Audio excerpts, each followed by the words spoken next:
Comme je dis souvent lors de ces ateliers, je sais que c'est la fin de la journée pour vous, comme enseignant. Vous avez eu des journées assez chargées. Donc, n'hésitez pas si vous voulez juste écouter et garder vos caméras fermées. Je comprends très bien.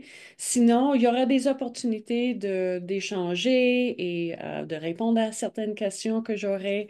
Euh, Juste de rentrer en discussion, de mettre peut-être des fois des petits commentaires dans le clavardage, mais vous pouvez aussi garder vos questions pour la fin de la présentation. La session sera enregistrée. L'enregistrement ainsi que les diapos de la présentation seront partagés par courriel dans les 2, 3 prochaines journées. C'est ça. Sentez-vous à l'aise de ne pas prendre des notes parce que tout devrait être là, mais c'est comme vous voulez. Alors, parlons un peu des stratégies pratiques pour une gestion de classe efficace et positive, et ce, au secondaire. Donc, la gestion de classe n'est pas juste faire respecter les règles, c'est aussi de créer un environnement où chacun, y compris l'enseignant, peut s'épanouir. Bonjour, je suis Barbara, je suis consultante avec le Consortium provincial francophone. Bienvenue dans cet atelier où nous allons explorer des solutions pratiques pour maintenir l'attention de vos élèves et désamorcer les comportements perturbateurs sans perdre votre énergie. Lors de cet atelier, je vous invite à découvrir des stratégies proactives et efficaces pour transformer vos défis de gestion en opportunités d'apprentissage. Mon souhait est vraiment que vous repartez avec des outils concrets et prêts à appliquer dès votre prochain cours. Alors, selon des recherches, la gestion des comportements pourrait occuper jusqu'à 50% du temps d'enseignement dans certaines classes. C'est quand même beaucoup. Cela génère beaucoup de frustration chez les enseignants et la plupart des élèves. Pensez aux élèves pour lesquels vous dites souvent: Ah, j'ai tout essayé. Je n'arrive pas à savoir comment arrêter ces comportements perturbateurs. Alors, j'imagine que vous avez tous des histoires à nous raconter au sujet de vos pires problèmes de comportement. Si vous vous sentez à l'aise, mettez dans le clavardage vos plus grands défis euh, quand ça vient au comportement, à la gestion de classe. Si vous avez même une expérience que vous aimeriez partager avec le groupe, je vous invite à ouvrir votre micro pour nous raconter cette histoire. Mais vous êtes plusieurs dans la salle, j'imagine que vous pouvez penser à quelques défis de comportement.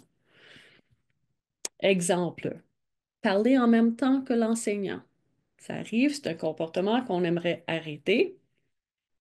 Lancer un objet, sacrer, refuser de faire un travail, quitter la classe sans permission, porter une casquette. Nous avons tous, tu sais, nos comportements qui viennent nous chercher. Par exemple, porter une casquette, ce n'est pas quelque chose qui me dérange en salle de classe. Par contre, si c'est une règle de l'école ou si c'est quelque chose qui me dérangerait, c'est un comportement que je voudrais peut-être arrêter.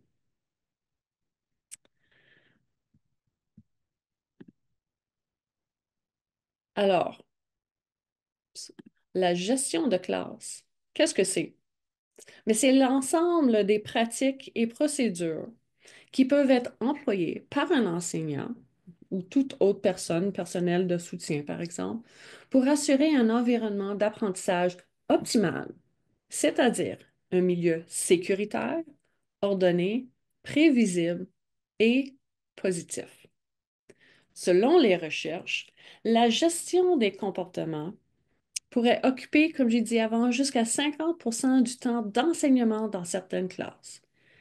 Un enseignant efficace gère sa classe, en fait, c'est-à-dire organise et structure sa classe. Tandis qu'un enseignant inefficace discipline sa classe, met des conséquences. Au secondaire, nous avons tendance à prévoir l'enseignement du contenu du programme. Nous ne sommes pas nécessairement des généralistes, donc on se fie beaucoup sur le contenu, sur le programme d'études, le curriculum, et c'est ce qu'on doit enseigner. Par contre, il faut aussi se pencher sur des éléments tels que les routines, les procédures et la gestion des comportements. Nous avons aussi tendance à croire que les élèves arrivent au secondaire avec le bagage nécessaire, c'est-à-dire les capacités de bien agir dans toute situation. Toutefois, il faut garder en tête le fait que même les jeunes du secondaire n'ont pas tous ces capacités, car en fait, leurs cerveaux sont toujours en développement. Alors, il faut enseigner de façon explicite certains comportements. C'est surtout le cas pour nos élèves neurodivergents. Devrait-on viser l'absence complète d'intervention? Mais non. Par contre, effectuer moins d'interventions correctives peut signifier que vous savez comment optimiser ce qui est en place dans votre classe. Il faut un environnement optimale qui vise à créer un milieu sécuritaire, ordonné, prévisible et positif. Et c'est la première responsabilité des enseignants tel qu'il est écrit dans le Education Act. Ce document décrit les paramètres juridiques, donc c'est quand même notre devoir. C'est donc le facteur le plus important pour l'apprentissage, selon moi, parce que si un élève ne se sent pas en sécurité, ben, il est beaucoup moins disponible à l'apprentissage.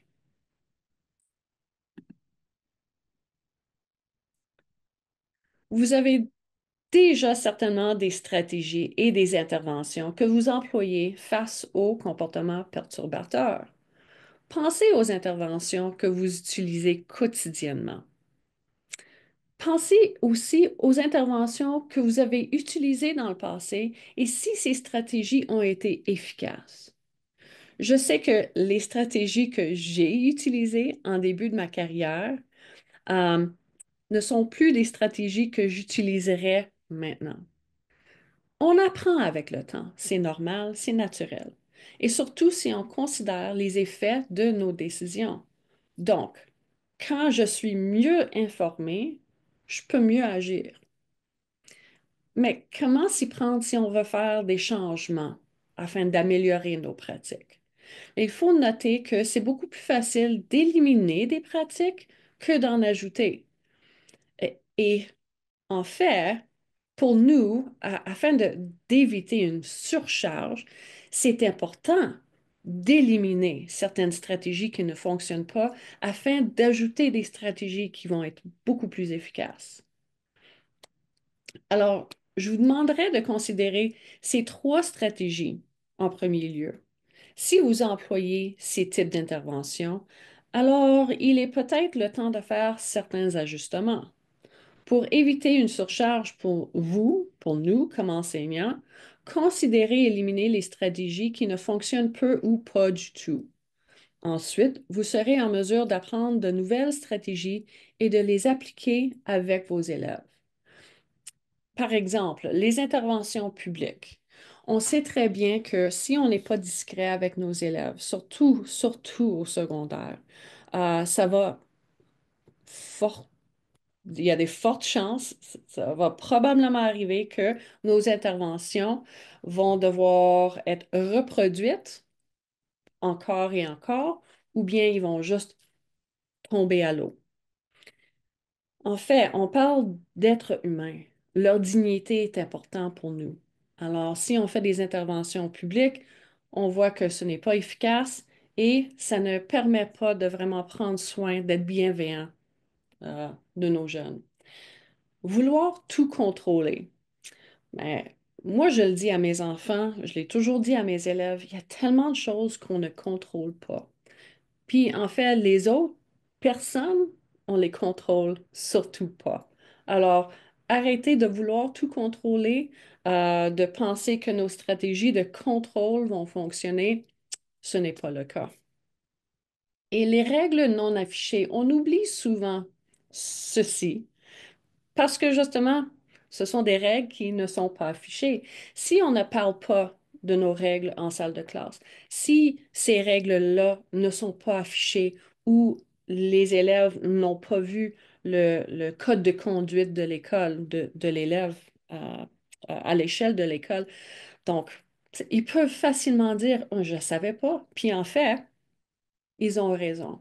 Donc, important de ne pas suivre des règles qui ne sont pas affichées. Il y a deux types d'approches. Et maintenant que vous avez eu la chance de réfléchir un peu sur vos pratiques courantes et que vous êtes prêt peut-être à considérer d'autres options, nous allons plonger dans les approches qui favorisent une gestion de classe euh, efficace, une gestion de comportement efficace. Ces deux types d'interventions, préventive et corrective, sont nécessaires et complémentaires.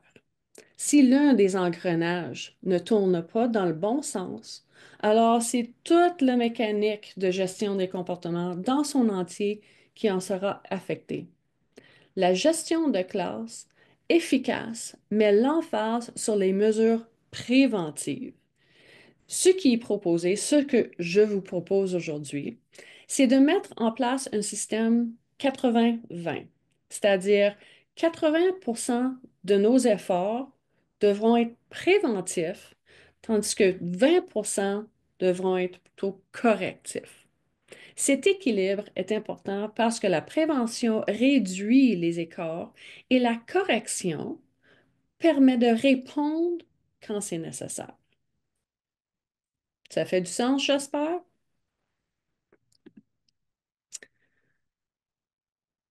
Ça, c'est un énoncé que pour moi est hyper important. Tout comportement, et je veux dire tout comportement, est une forme de communication. Vous avez certainement entendu parler de l'importance de créer des relations positives avec nos jeunes afin d'éviter des écarts de conduite. Toutefois, c'est facile à dire, mais beaucoup moins facile à mettre à l'œuvre. Je pense à l'élève qui est souvent au centre des conflits, qui prend toute la place et qui gruge toute ton énergie. L'élève dont vous posez souvent la question, ah, qu'est-ce que je pourrais faire de plus? Ben, c'est bel et bien de dire, établir une bonne relation va résoudre tous les problèmes. Et honnêtement, je l'ai déjà dit à une enseignante. J'ai appris avec le temps. Um, Mais c'est pas une réalité que on va juste claquer les doigts, puis notre relation va être meilleure, puis ça va tout régler les problèmes. C'est surtout si vous ne connaissez pas toutes les stratégies possibles. Puis il y a énormément de stratégies qui peuvent fonctionner dans le cadre d'une bonne relation. Et dans les prochaines minutes, nous ferons un peu le tour de ces stratégies. J'aimerais aborder un point crucial, l'empathie. Alors, avant d'essayer de mettre de nouvelles stratégies en place, il est important d'adopter une attitude d'empathie pour ces jeunes. Une attitude d'empathie veut dire pas de jugement du tout. Quand je pense aux élèves qui m'ont manqué de respect, qui m'ont fait suer lorsque j'enseignais, il était très difficile pour moi de prendre du recul afin de mieux comprendre leur situation, leurs besoins et mieux répondre, en fait. Mais aussitôt que j'ai eu un changement d'attitude face à ces jeunes-là, ces jeunes en particulier, j'ai réalisé à quel point ces élèves souffraient. J'ai pris du recul en analysant mes propres facteurs déclencheurs pour que je puisse avoir un détachement rationnel. Ce détachement m'a permis d'avoir plus d'empathie et de ne pas prendre personnel ce que les élèves faisaient ou disaient. Je discute avec mes enfants souvent. Mes enfants, d'ailleurs, sont des adolescents. Et on parle de l'empathie, on parle de cette connexion qu'on peut avoir. Et on parle beaucoup de nos facteurs déclencheurs. Qu'est-ce qui nous fait réagir? Alors, c'est important de savoir quand on fait face à quelqu'un, un élève en difficulté, un élève qui démontre un comportement qui est dérangeant, que cet élève-là est en train de nous communiquer quelque chose. Et c'est le temps qu'on écoute. Nous allons maintenant explorer des interventions préventives, surtout étant donné qu'on devrait y consacrer 80% de nos interventions ou nos efforts. Oui, nous devons commencer avec l'établissement des bonnes relations avec nos élèves. On en parlera sous peu. Ensuite, il est important de créer un milieu où tous les élèves se sentent en sécurité. Notre travail consiste non seulement d'enseigner la matière. Alors, l'encadrement et la supervision vont permettre aux jeunes de devenir les meilleurs citoyens qu'ils peuvent devenir.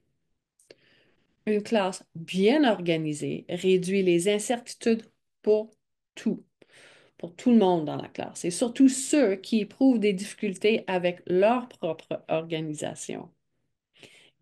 Ici, je pense souvent aux élèves ayant un TDAH. Je pense à mon fils. Et en fait, si on n'avait pas travaillé son niveau d'organisation, il sera en échec à l'école. Alors, l'organisation, pour moi, c'est un facteur important parce que si on est organisé de façon physique, souvent, ça peut nous permettre nos cerveaux à être plus organisés. Du moins, ça enlève beaucoup de choses qu'on ne voudrait pas avoir. Alors, nos approches pédagogiques aussi ont une incidence sur les comportements de nos élèves. Ici, je pense aux jeunes qui ont un trouble d'apprentissage et pour lequel le travail assigné est peut-être trop complexe. Son comportement par défaut, c'est déranger la classe afin d'éviter le travail ou sortir aux toilettes pendant 30 minutes pendant le cours. Qu'est-ce qu'on fait avec ça? J'imagine que vos plus grands défis demeurent dans le refus, dans l'évitement euh, et bien plus encore.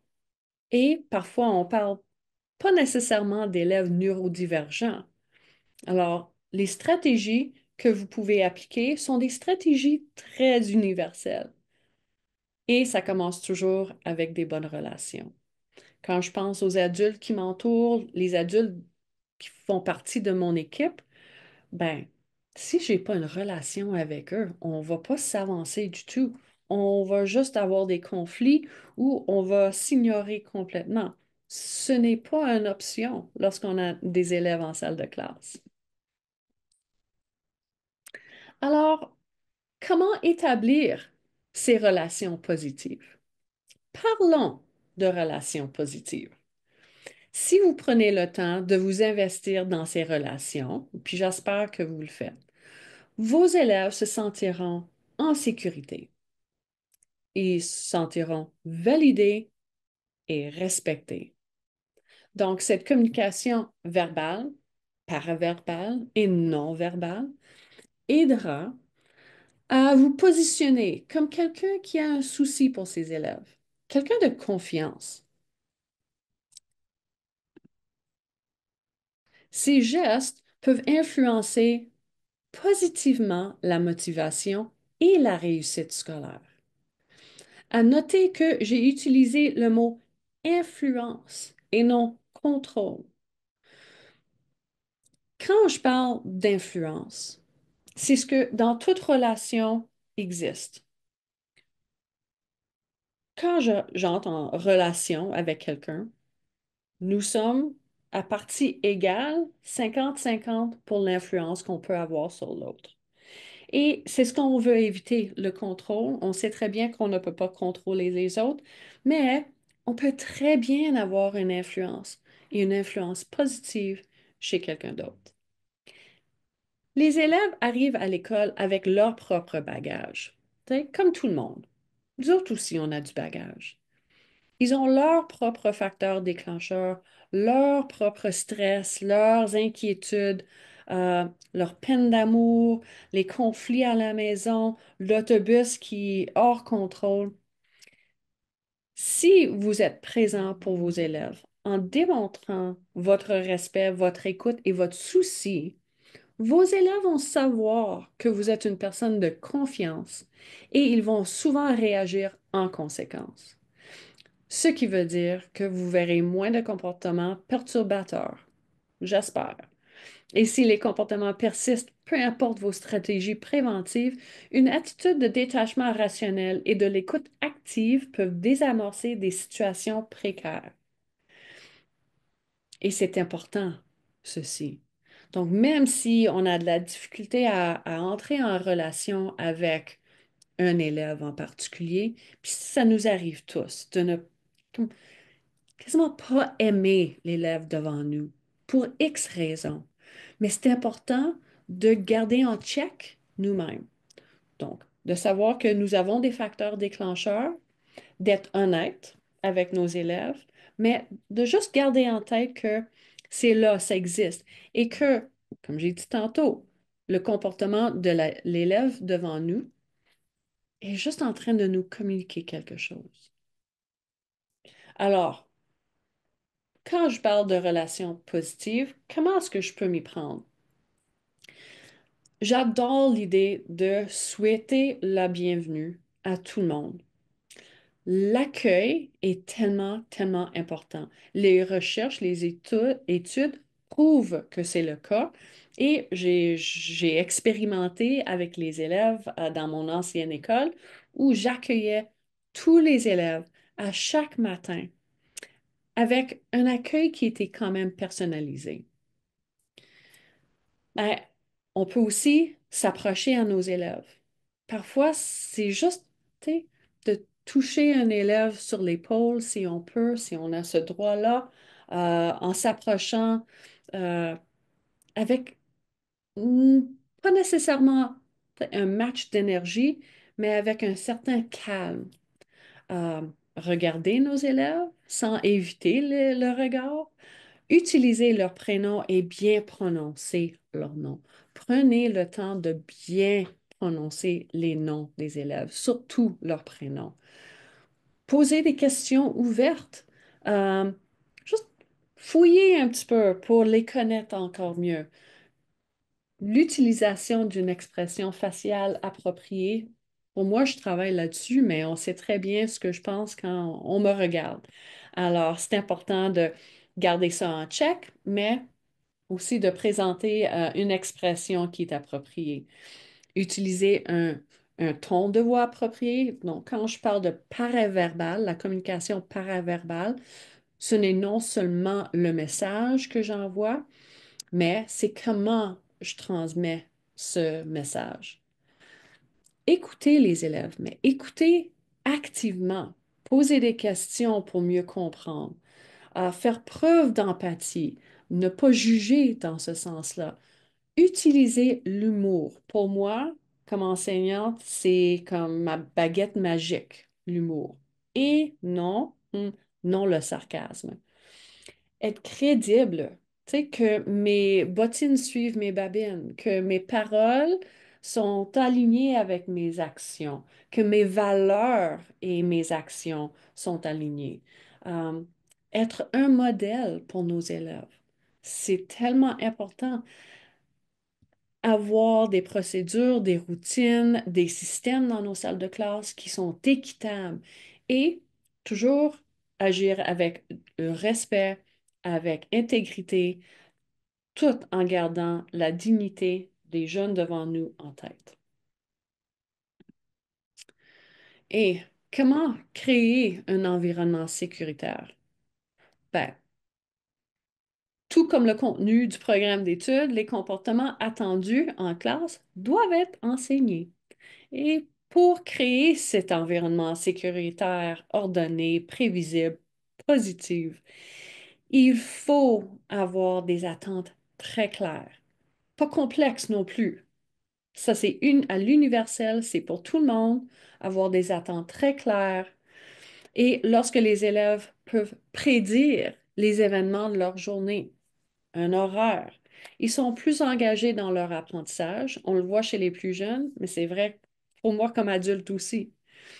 Sont plus engagés, sont moins tentés d'adopter des comportements inappropriés. Et voici 3 étapes pour enseigner les procédures que vous avez en salle de classe. Il faut tout d'abord bien expliquer les règles, bien afficher les règles, modeler, c'est-à-dire présenter des exemples et des contre-exemples. C'est important de montrer aux élèves ce qu'on veut et ce qu'on ne veut pas. Donc, si on parle de respect, ça a l'air à quoi? Et ce n'est pas ceci. Et pratiquer ces exemples-là. Si vous n'avez pas accès à des scénarios sociaux, vous pouvez demander à n'importe quel intervenant. Je sais que le projet Espoir, le projet Appartenance, sont des projets, des programmes qui existent dans la prévention.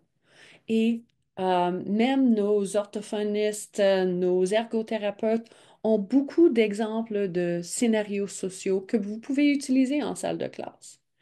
Il faut absolument expliquer et répéter, ensuite renforcer ce qu'on est en train d'enseigner en salle de classe. Souvent, les enseignants vont dire, je lui ai dit des règles. Ce n'est pas suffisant.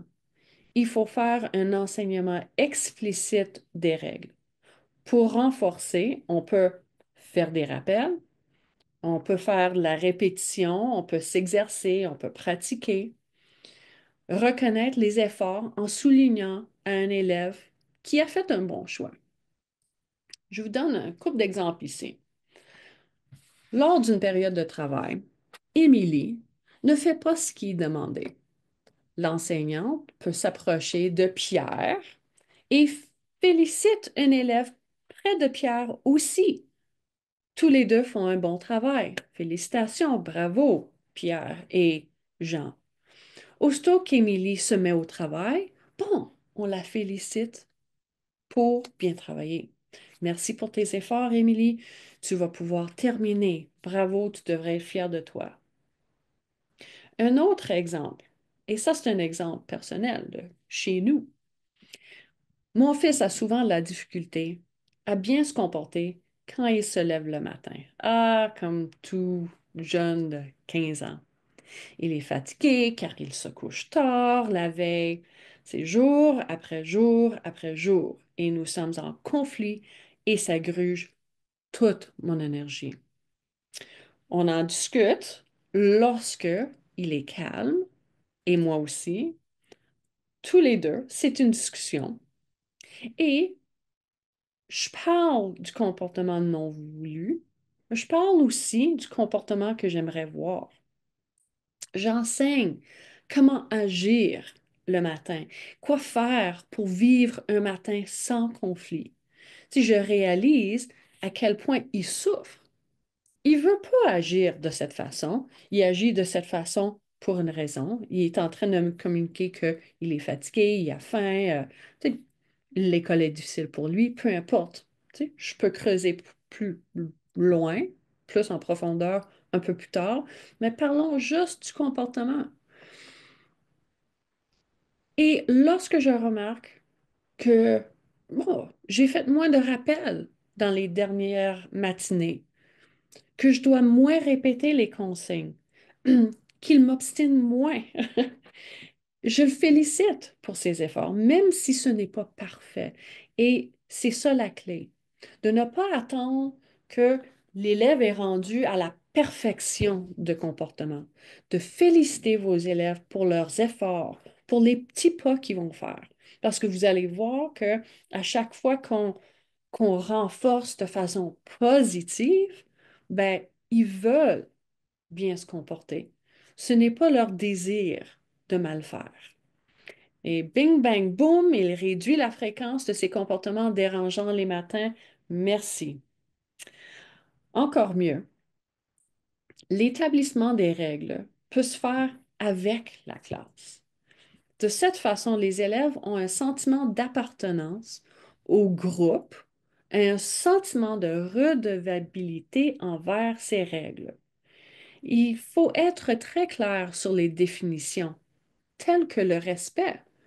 Parfois, ces concepts peuvent être assez ambigus. Donc, ça mérite un certain investissement de temps afin de donner la chance à tout le monde de bien se comporter. De dire à un élève, agis comme du monde, montre-moi du respect. Quand tu décides d'agir comme il faut, bla, bla, bla, bla. Ça, ça n'a aucun impact ni signification pour ces jeunes. Il faut décortiquer ces concepts et les rendre concrets pour nos jeunes. Sinon, on risque de revoir les comportements inattendus. Voici une façon de transformer les valeurs que nous avons parfois tendance à inclure dans nos règles de classe, telles que le respect. Donc, on dit aux élèves, et c'est bien affiché, soyez respectueux. Mais qu'est-ce que ça veut dire pour l'élève? Mais ça peut dire, je garde mes mains pour moi. J'attends mon tour avant de parler. J'écoute et je regarde celui qui parle. Voici quelques exemples qui peuvent être visuels ou concrets pour expliquer c'est quoi le respect. Et c'est important d'entamer cette discussion-là lorsque vous créez vos règles de classe parce qu'il faut que tout le monde comprenne, ben, voici ce que je veux dire. Simplement dire, assieds-toi comme il faut. Juste ça, assieds-toi comme il faut. Je l'ai dit à maintes reprises comme enseignante. Mais quelle erreur! Il fallait absolument dire, assieds-toi avec les deux pieds par terre et les fesses sur le banc. Ça, c'est clair. On ne peut pas m'obstiner avec ça. Alors, expliquer, répéter, renforcer, on doit enseigner les comportements de façon explicite. Alors, comment encadrer les élèves? Ça fait partie des mesures préventives. Alors, il faut nommer les comportements attendus, mais clairement nommer ces attentes. Euh, Pendant un moment de transition, c'est là où c'est important, surtout. Les moments de transition où votre présence ou votre attention sera réduite. Donc, qu'est-ce que je m'attends de mes élèves? C'est ce que je vais expliquer. Au retour d'un long congé, peut-être réévaluer les règles avec le groupe. Peut-être que, on revoit les règles, puis c'est juste une révision. Et peut-être que on voit, on avait évolué certaines règles, on avait éliminé quelques-unes, on a ajouté quelques-unes, et peut-être qu'après un long congé, on doit retourner voir quelques procédures et routines. Hmm? Vous n'avez pas tort si vous le faites. C'est toujours une bonne idée de revoir ceci, revoir les routines après un long congé. La supervision constante est aussi importante. Donc, de circuler. Tu- Moi, j'étais rarement assise à mon bureau. Ça m'arrivait de temps en temps, mais circuler, c'est ça qui est important. Et de ne pas circuler de la même façon tout le temps, être à la même place à tous les jours. Et certains élèves peuvent même bénéficier d'être plus proches à l'enseignant lors des explications. Euh, Mon fils, c'en est un. Il comprend beaucoup mieux lorsqu'il y a zéro distraction. Alors, éliminer des distractions surtout pour ceux qui ont de la misère avec ça. Et utiliser le renforcement positif, ce qui permet de donner l'exemple à tous d'un comportement attendu. Donc, si on dit oh, ma petite Maya là-bas, c'est super, je te félicite pour tes beaux efforts, tu as bien fait ça. Si tu peux nommer le comportement qui est bien fait, nommer l'élève ou les élèves. Puis ça montre aux autres, ben, voici ce que je m'attends, voici l'exemple.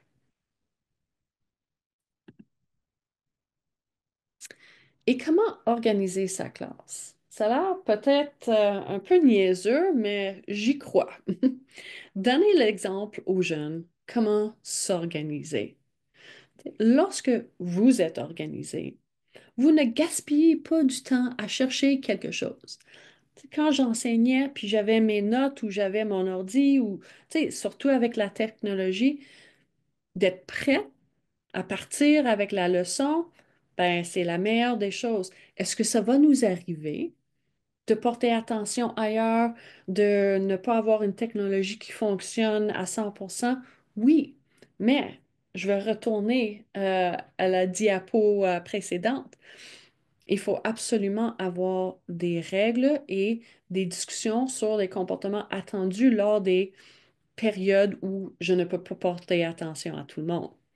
Mais si on est organisé, les chances sont moindres que euh, je vais manquer d'attention. Ce moins de temps perdu où vous ne portez pas attention aux élèves et leur comportement, il faut avoir des choses en place, mais mieux de ne pas être rendu là. Aménager la classe pour que les élèves puissent collaborer ensemble. Moi, j'adore ça, la collaboration. Avoir un choix et avoir un espace qui est vraiment à eux. Et souvent, les enseignants vont aller vers l'aménagement flexible. J'adore l'aménagement flexible. Mais il faut l'enseigner, tu sais. Tout en enseignant de façon explicite comment fonctionne une classe flexible, ben, on peut procéder. Et il faut être flexible aussi. S'il faut retourner en randonnion, ben, il faut expliquer pourquoi et comment retourner à un aménagement qui leur plaît. Donc, ça leur donne des limites et des choix et la voie également. Créer un espace qui est aussi pas trop surchargé. J'ai vu des classes avec des affiches partout, partout, partout, des couleurs sans cesse. Pour moi, c'est trop. Euh, cette surcharge est une immense distraction pour certains. Alors, cet aspect visuel de la salle de classe peut engendrer de l'anxiété chez certains parce qu'ils ne savent pas où porter leur attention. Alors, les tableaux d'affichage, faites attention à voir quelque chose là, absolument. La fierté du travail que les jeunes font doivent être un peu partout, mais attention à la surcharge. Et si le désordre règne dans la classe, les comportements peuvent facilement suivre. Cet aspect visuel peut aider à calmer ou à exciter. Donc, faites attention et créez un espace ordonné pour les élèves afin qu'ils puissent se repérer dans la classe et dans leur matériel. Ben, c'est moins de temps perdu et pour chercher du matériel. Donc, avoir des places vraiment strictes pour le matériel pédagogique, ça va vous sauver du temps et donc moins de transition. Vous pouvez mettre en place plein d'interventions et de stratégies, mais si vous enseignez de manière magistrale, en tout temps, vous auriez des difficultés en termes de comportement. Je peux vous le dire. Alors, il est primordial de considérer votre façon d'enseigner le contenu du curriculum. Il y aura un atelier qui traite de ce sujet dans les prochaines semaines, c'est-à-dire le 8 avril. Alors, gardez un œil sur l'infolette du consortium du CPFPP ou APLC pour les informations pertinentes. Quand vous recevez les diapos de la présentation aujourd'hui, vous pouvez cliquer Oups ici et ça vous rend à la page pour vous inscrire ou avoir d'autres informations à ce sujet. Mais offrir un enseignement différencié, ça permet de planifier vos leçons avec la différenciation en tête.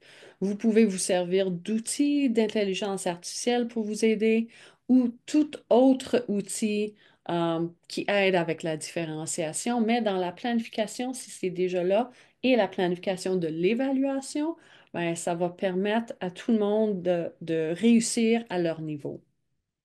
Offrir des choix. Ça aussi, c'est super important. plusieurs fois dans la journée et dans plusieurs aspects d'enseignement et même dans l'évaluation. Morceler la tâche et les consignes, mais ceci pourrait même être une stratégie universelle où tous les élèves peuvent bénéficier. Dans cette ère technologique où les médias sociaux captent l'attention, mais qui diminuent la capacité d'attention, c'est important de guider les élèves dans leurs études. Les méthodes d'enseignement explicites et réciproques. On ne peut pas prendre pour acquis que les élèves du secondaire arrivent avec le bagage nécessaire pour être autonomes dans leurs études. Il faut les aider à y arriver. Et en fait, si je pense aux élèves ayant un TDAH, souvent ce qu'on dit, c'est que le taux de maturité ou capacité sociale sont réduits de 30%. Donc, si un élève a 12 ans et on enlève ce 30%-là, ben, c'est-à-dire qu'on parle d'un élève de 8 ans, 9 ans, plus ou moins.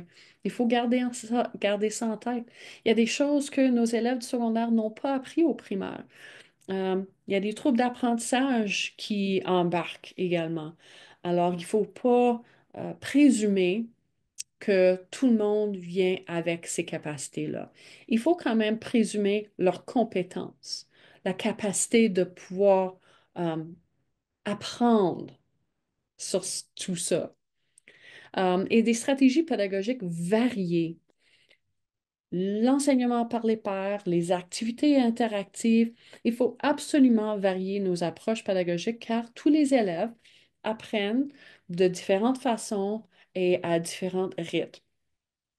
Alors, c'est un sujet qui va être super intéressant. Et j'adore Stéphane Côté. Vous allez voir ici, je ne vais pas jouer la vidéo,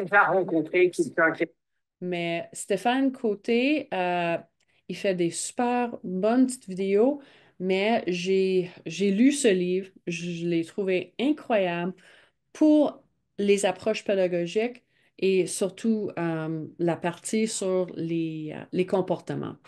Donc, dans son livre, Pratique gagnante et pédagogie 3.0, Stéphane Côté nous suggère 9 pratiques gagnantes à ajouter à notre coffre d'outils.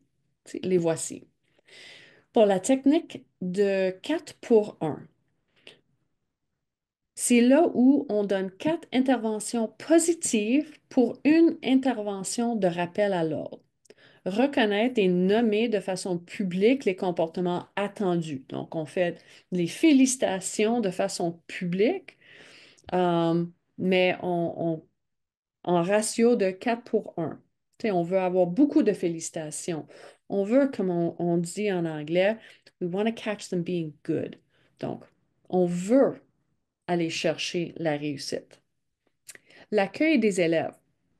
Ben, ce petit geste qui semble anodin a un effet incroyable sur les élèves. C'est subtil, mais ça scelle les relations. C'est ce que j'ai dit tantôt et Stéphane Côté, il m'appuie. L'échelle des émotions. Et là, souvent, c'est pour les plus jeunes, hein. C'est un outil qui permet aux élèves de reconnaître leur stress intérieur et de le prédire afin d'arriver à la maîtrise de soi.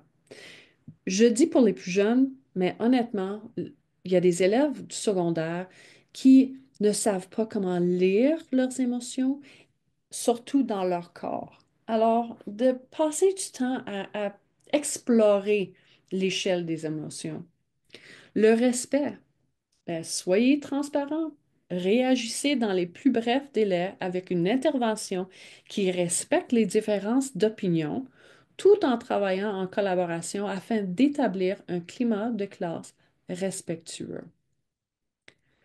La réduction du sentiment d'insécurité, la constance et la cohérence entre action et consigne. Et je vais répéter encore une autre fois la constance. C'est quelque chose comme parent qui est très difficile.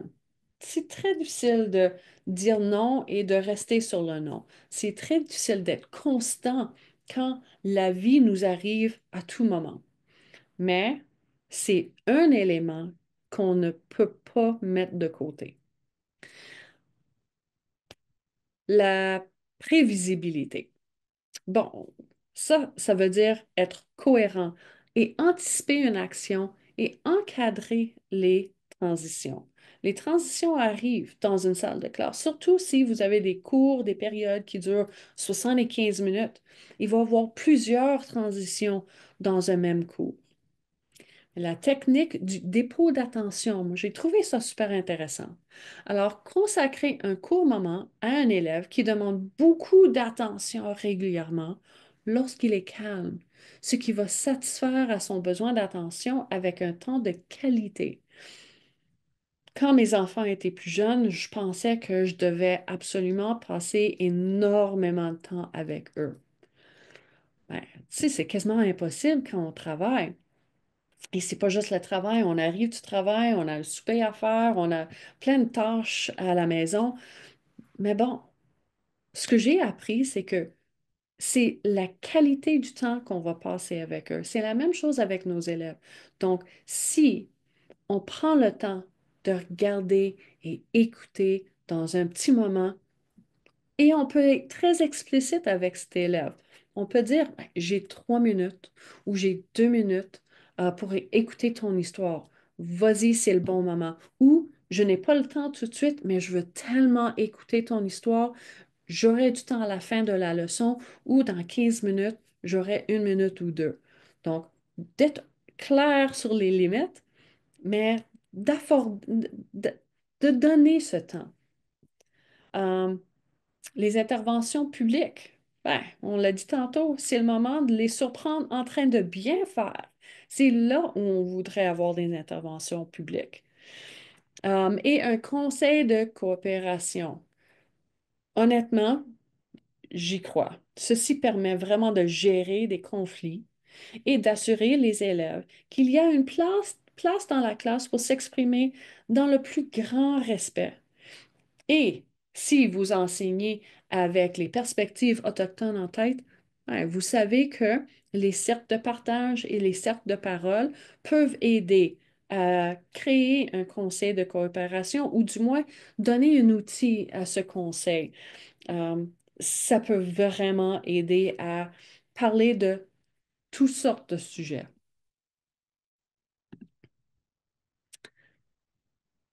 Là, je vais parler d'intervention corrective.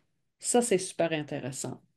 Mais tout d'abord, il faut discuter en équipe école afin de trouver un consensus sur les écarts de conduite. Le tableau sur la prochaine diapo peut vous donner des idées de comment catégoriser les comportements non voulus. Lorsque vous vous entendez sur la classification, vous pouvez ensuite décider comment agir. Quelle est la conséquence dans ce cas-là? J'enseigne un cours qui s'appelle Intervention non violente en situation de crise. Et je peux vous dire que c'est tellement plus facile de prendre une décision sur nos approches lorsqu'on peut définir et classifier le comportement. Ça permet de prendre des décisions de façon rapide. Quand on parle d'un écart de conduite mineur, ce sont vraiment des comportements que vous devrez être en mesure de gérer vous-même, sans l'implication de la direction. En salle de classe, dans le corridor ou dans peu importe le milieu. Les règles de classe que vous avez établies avec vos élèves doivent guider vos interventions et vous pouvez en discuter avec vos élèves. Donc, lorsque vous établissez des règles de classe, vous pouvez discuter des interventions possibles aussi. De cette façon, il n'y aurait pas de surprise.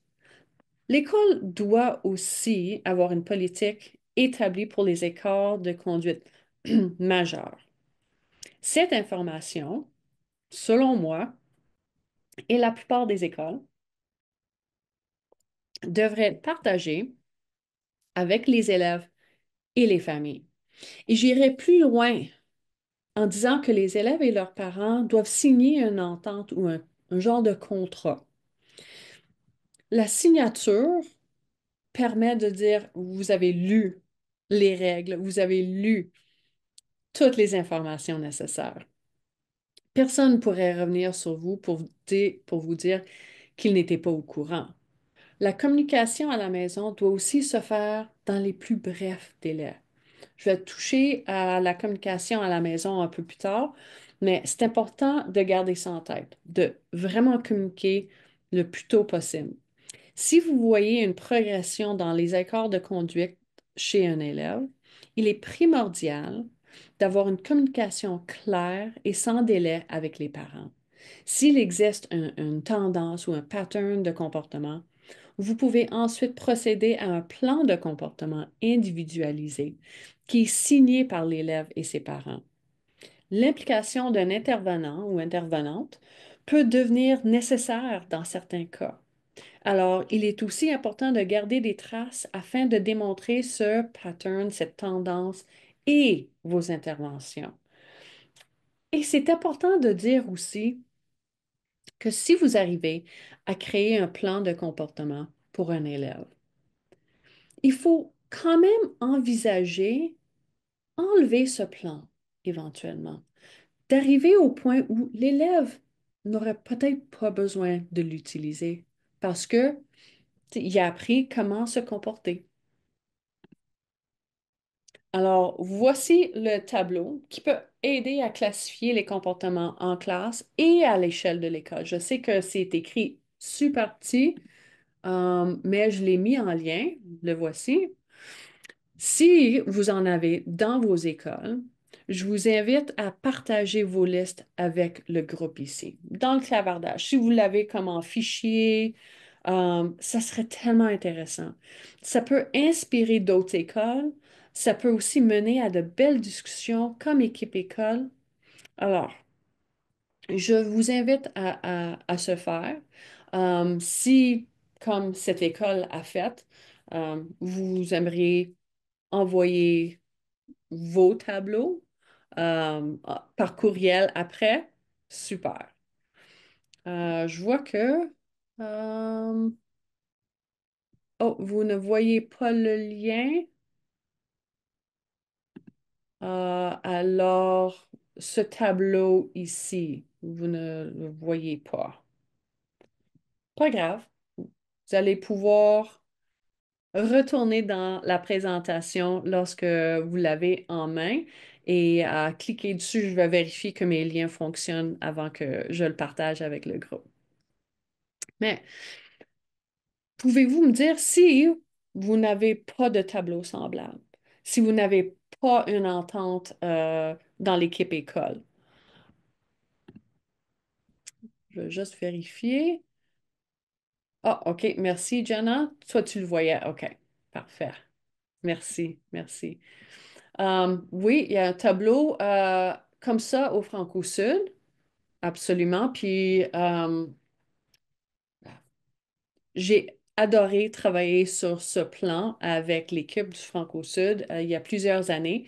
On avait commencé avec l'approche collaborative et on s'est misé beaucoup sur les stratégies à l'universel, ce qui venait avec la gestion des comportements ou bien littératie, numératie, mais un tableau comme ça permet vraiment de voir qu'est-ce qui est un écart de conduite mineur selon nous à notre école, qu'est-ce qui est un écart de conduite majeur ici pour nous à notre école et qu'est-ce qu'on va faire avec ça?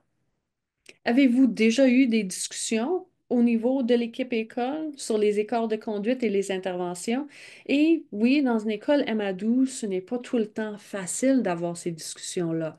Parfois, on a un tableau pour les élèves du secondaire, puis un autre pour les élèves du primaire.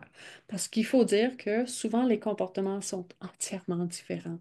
On ne va pas nécessairement parler euh, euh, des menaces de bombes pour des élèves de primaire. Parfois oui, mais tu sais, il y a certains comportements qui vont être vraiment pour le secondaire et d'autres pour le primaire. Euh, Si quelqu'un ici aimerait parler de leur expérience de créer ce genre de tableau, créer le code de conduite de l'école, C'est un processus assez intéressant, euh, mais ça prend du temps, ça prend un investissement. Et je sais que les enseignants qui ne se sentent pas bien appuyés par la direction, je dirais que ça prend une discussion comme ça. Quels sont les comportements qu'on voit tout le temps à l'école? Ici, on peut parler de problèmes avec la technologie, les cellulaires et tout ça. Donc, qu'est-ce qu'on fait? Qu'est-ce qu'on fait avec un élève qui ne remet pas son devoir régulièrement? Euh, tu sais, il y a un incident sur sa réussite scolaire. C'est aussi un comportement. Donc, comment est-ce que vous faites pour y arriver à faire un consensus et avoir l'appui que vous cherchez? Je vais juste continuer ici. Comment intervenir? Ben, tous ces éléments sont très importants pour une intervention efficace. Le but étant de retourner au calme et ensuite de comprendre le message derrière le comportement. Donc, je vais répéter, le but ultime, c'est vraiment un retour au calme. Comme j'enseigne dans mon cours, c'est une réduction de la tension. En fait, il y avait une tension, puis là, il n'est plus là. Et on voit un certain calme. On voit, tu sais, lors d'une réduction de la tension, c'est souvent des larmes, la culpabilité, une fatigue incroyable, si on parle de vraiment une crise. Euh, mais ce retour au calme est le but. Vous ne pouvez pas contrôler le jeune, mais vous pouvez avoir une influence positive sur l'élève. Et à la fin d'une intervention, il est vraiment essentiel de prendre note de ce qui s'est passé après avoir pris soin de l'individu en détresse. Ce qu'il faut inclure, c'est, et je vais retourner à documenter à la fin, mais retourner en haut pour le moment, rester calme et utiliser des techniques de détachement rationnel, absolument.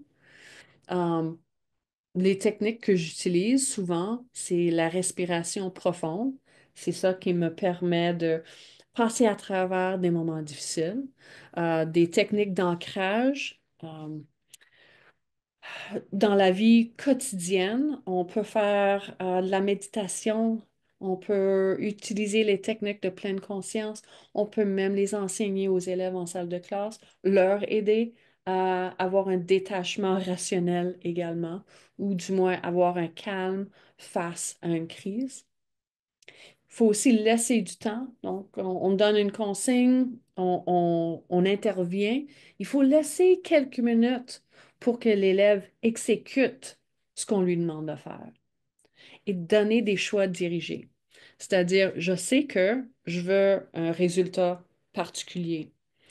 Je peux quand même donner le choix qui donne le sentiment de contrôle aux jeunes, mais les choix que je donne doivent être des choix très dirigés parce que je veux le résultat que je veux.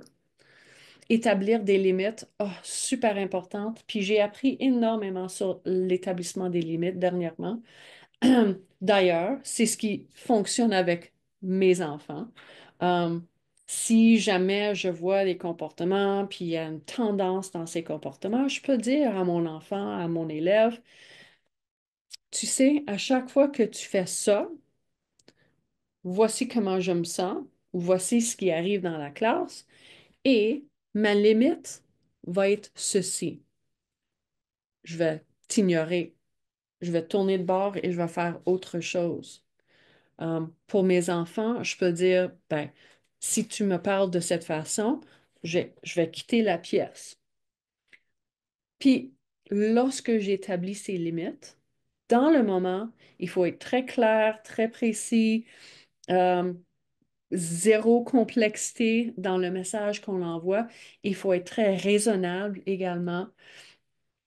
Par exemple, je dirais pas, si tu continues à agir comme ça, on n'ira pas à Disneyland comme prévu. C'est pas raisonnable de dire ça à un enfant. Alors, vraiment être raisonnable. Euh, mais lorsque je fais ça, je trouve que la limite, c'est plus pour moi, pour m'aider à revenir au calme. Mais ça donne, ça envoie le message aux jeunes. elle n'accepte pas. Quand elle a son comportement à elle, elle met ses limites, ben, je comprends que tu sais, je peux pas aller plus loin. Être discret, c'est tellement important. C'est ça qui garde la dignité de nos jeunes. Euh, la discrétion est primordiale, surtout au secondaire. Il y a aussi des techniques de dégagement et de contention physique, mais ça, c'est toujours en dernier recours et seulement si vous êtes certifié à utiliser des techniques de dégagement et de contention physique. Et parce que et quand est-ce qu'on les utilise? C'est seulement quand il y a un danger imminent ou immédiat. Donc, seulement dans ces cas-là et seulement par quelqu'un qui est certifié. Il y a sûrement quelqu'un dans l'école ou plusieurs quelqu'un dans l'école qui sont certifiés. Donc, de collaborer avec ces gens-là, de s'assurer que vous avez de l'aide quand il y a un besoin. Et documenter, garder des traces. C'est tellement important pour plusieurs raisons. Ce qu'il faut inclure dans la documentation, c'est la fréquence du comportement, l'intensité du comportement, la gravité, peut-être des blessures ou la gravité en termes de l'impact que ça peut avoir, le lieu et les témoins ou autres impliqués ainsi que les interventions qui ont fonctionné et ceux qui n'ont pas fonctionné. L'analyse des données suite à une intervention permet à l'équipe de réajuster le plan aux besoins. Et n'oubliez pas que la collaboration, comme j'ai dit, est importante. Travailler avec vos collègues pour déterminer les plans d'action et d'appliquer ces plans lors d'une urgence, ça va être ça qui est important. Il faut se supporter dans une école. Ensuite, comment communiquer avec les parents? Ouais, c'est pas toujours évident. Souvent, on a tendance à aller vers le courriel, mais je peux interpréter le ton que je veux avec un courriel que je lis. Alors, un appel téléphonique est ce qui est priorisé. On veut miser sur les faits observables et enlever notre émotion de la discussion. Il faut être à l'écoute aussi. Tu sais, on entre en discussion. Il faut être à l'écoute, avoir de l'empathie, donc de ne pas passer jugement. Et la confidentialité, c'est important. On voudrait absolument parler de l'autre élève impliqué ou les autres élèves, mais on n'a pas le droit. Donc, gardez ça en tête. Et les parents vont pousser à avoir cette information-là. Non, ce n'est pas permis. L'implication de la direction, si vous ressentez le besoin d'être appuyé, et je dirais plus souvent que pas, impliquer la direction est une bonne idée, surtout quand on parle d'un écart de conduite plutôt majeur ou une tendance où on va devoir mettre un plan en place. Trouver des solutions ensemble, c'est là où la collaboration est vraiment clé. Vous ne pouvez pas vous tromper quand vous avez le bien-être de vos élèves en vue. L'investissement dans cette communication et cette relation avec la famille va porter fruit à long terme. Il y a des exceptions à tout, mais on est toujours mieux de penser le meilleur de chacun. Si vous êtes parent vous-même, vous comprenez qu'il y a un autre côté de ce médaille. Um, Puis, aussitôt que je suis devenue parent, j'ai compris bien des choses. Alors, c'est le temps de vos questions. Vous avez peut-être des questions très précises, peut-être que vous avez un cas de comportement à l'école, dans ta classe, que tu aimerais avoir un peu plus d'informations ou d'être guidé dans ceci. N'hésitez pas, c'est le moment. Sinon, vous pouvez envoyer un courriel après. Euh, c'est aussi le temps de partager vos bons coups, vos inquiétudes. Nous sommes vraiment un groupe avec beaucoup d'années d'expérience, j'en suis certaine. Alors, c'est toujours une belle opportunité de s'échanger avec nos collègues. Je vais aussi passer à tout de suite les références, les ressources en lien. Vous allez recevoir ces diapos, donc vous pouvez cliquer sur chaque lien. J'adore les vidéos, c'est très aidant. Le dernier, c'est tout en anglais, mais Brian Mendler, excellent. Je le conseille juste pour inspirer. Et pour terminer, je vais vous demander, si vous avez quelques minutes en ce moment, de remplir le sondage. Je vais mettre ceci dans le chat également. Je vais trouver mon chat. Euh, Parce que ça m'aide vraiment à améliorer mes pratiques. Ça nous donne une idée de vos besoins en termes d'ateliers, formation, ressources. Donc, on est toujours à l'écoute. Je lis tout le temps les rétroactions par après. Alors,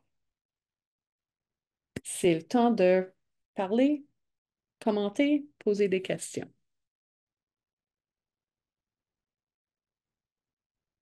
Vas-y, Jenna.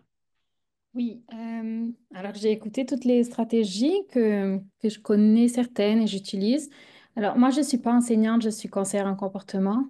Mhm, On me, on me demande parfois dans des classes où il y a des élèves qui ont des défis en comportement.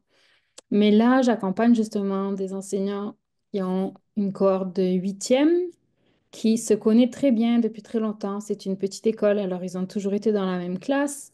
Puis on a beaucoup, beaucoup de défis en comportement. C'est une petite classe, comme 10 élèves. Et sur les mhm, 10, plus de la moitié a des défis en comportement. mhm, Alors l'atmosphère des classes est vraiment difficile.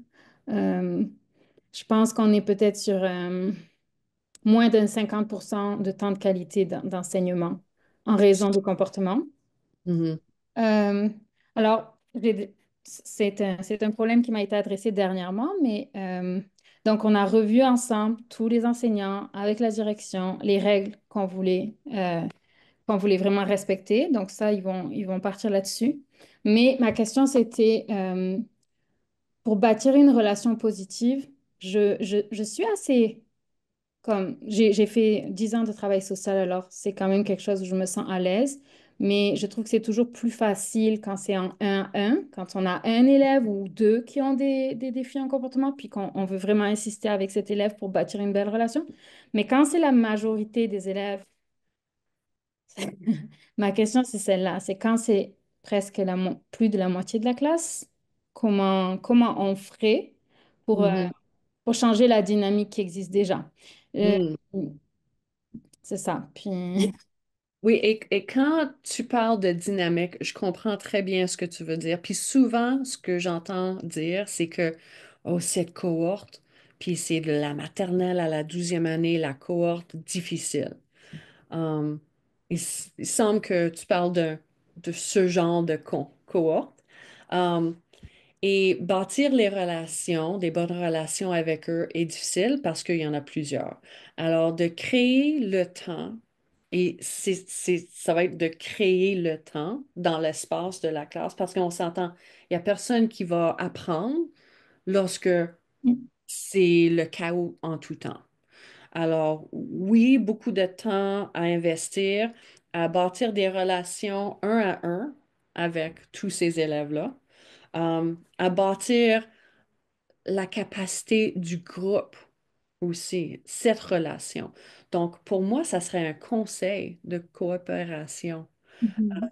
qui prend en charge euh, tu sais, beaucoup de techniques comme la pleine conscience. Donc, on va pratiquer la pleine conscience ensemble. Voici comment ça se fait. De donner des responsabilités à ce groupe-là. C'est-à-dire, ben, on a appris une telle affaire sur les émotions. On va aller voir le groupe de 2e année maintenant, parce qu'eux aussi, ils ont plein de conflits. Fait que on va leur enseigner ce que nous avons appris. Je trouve qu'à chaque fois que j'enseigne quelque chose, je l'apprends encore mieux. Donc, Mhm. ça aussi, c'est une bonne technique d'utiliser. Ça leur donne un certain sentiment de responsabilité, maturité, et avec cette fierté, on peut aller encore plus loin avec la relation. Mais je dirais, tu sais, j'ai passé à travers beaucoup de stratégies. Il faut toutes les employer dans ce cas-là. Mais je trouve que de créer ce sentiment de on est un groupe, puis on n'est pas un mauvais groupe. On n'est pas un groupe de mauvais enfants, là. Mhm. On est, on est champion de quoi? De quelque chose. Donc, peut-être de trouver la force du groupe ainsi que la force de chaque élève dans le groupe. Parce que cette force, normalement, ça donne la confiance. Et c'est ça qui manque souvent chez nos jeunes. C'est ce Mhm. manque de confiance, une insécurité. Puis ça peut être quoi? On ne sait, tu sais, parfois on ne sait pas. Peut-être que ça arrive à la maison, cette insécurité-là, ce sentiment de, tu sais, ça ne va pas. Mais je pensais en effet à animer comme des ateliers, des scénettes un petit peu pour travailler différents thèmes, parce Mhm, qu'il y a aussi des choses à traiter comme de l'intimidation et des choses de ce genre. mhm, Et je pense que ce qui fait des fois ce groupe, c'est que justement, il n'y a pas le sentiment d'appartenance à un groupe. C'est des jeunes qui se sentent quand même des individus avant tout, puis difficile de se sentir dans un groupe, même dans leur vie personnelle. Ils mhm, pratiquent des sports où c'est vraiment, c'est comme des performances individuelles qui sont importantes. mhm. C'est ça que j'aimerais essayer d'apporter, mais ouais, non, je vais réfléchir à ce genre de Ouais. choses. Donc, c'est très important ce que tu viens de dire. Oui, ça serait important d'identifier le groupe et de trouver justement l'identité du groupe. Et lorsqu'on peut arriver là, ben, ça se soutient. Mhm. Je veux soutenir mon collègue de classe parce on fait partie du même groupe. Hmm. Mm. Ouais, c'est Merci. intéressant. C'est complexe. Bonne chance, Jenna. Oui, merci. Ben, je suis ouverte. Je peux rester ici encore quelques minutes pour vos questions. Mais sinon, j'espère que vous avez apprécié les stratégies, les interventions dont j'ai parlé aujourd'hui.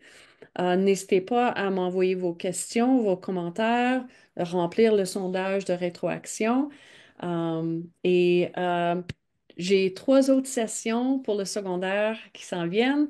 D'ailleurs, j'ai mentionné les approches pédagogiques. La prochaine session, ça serait sur l'utilisation de la technologie. Donc, ça implique beaucoup de comportements là. Et la dernière session au mois de mai, c'est sur l'évaluation. Donc, je vais parler beaucoup de différenciation à ce moment-là. Merci beaucoup tout le monde. J'espère que je vais vous voir à la prochaine session.